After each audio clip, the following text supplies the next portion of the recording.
Car ಚಾಲಕನ ನಿರ್ಲಕ್ಷ್ಯ, ಮರಕ್ಕೆ ಡಿಕ್ಕಿ, ಸ್ಥಳದಲ್ಲೇ ಒಬ್ಬ ಸಾವು. ಲಕ್ಷ್ಮೇಶ್ವರ ಶುಕ್ರವಾರ ದಿನಾಂಕ 2ರಂದು ಬೆಳಗಿನ ಜಾವ 1:30 ಗಂಟೆ ಸುಮಾರಿಗೆ ಕಾರ್ ಚಾಲಕನ ನಿರ್ಲಕ್ಷ್ಯತನದಿಂದ ಮರಕ್ಕೆ ಡಿಕ್ಕಿ ಹೊಡೆದ ಪರಿಣಾಮ ಸ್ಥಳದಲ್ಲಿಯೇ ಒಬ್ಬ ವ್ಯಕ್ತಿ ಮೃತಪಟ್ಟು ಕಾರ್ ಚಾಲಕ ಸೇರಿದಂತೆ 3 ಗಂಭೀರ ಸ್ವರೂಪದ ಗಾಯಗಳಾದ ಘಟನೆ 2ನೇ ತಾರೀಕು ಶುಕ್ರವಾರ ಬೆಳಗಿನ ಜಾವ ನಡೆದಿದೆ.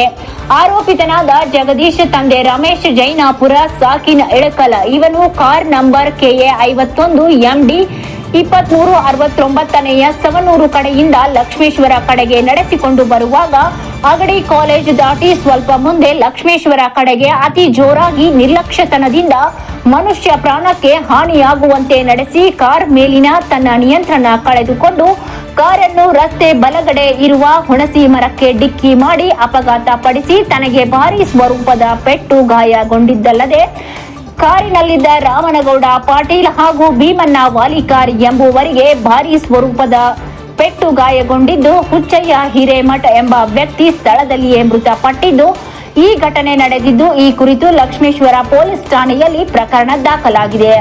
ವರದಿ ವೀರಣ್ಣ ಹಡಪದ NKS TV4 ಲಕ್ಷ್ಮೇಶ್ವರ.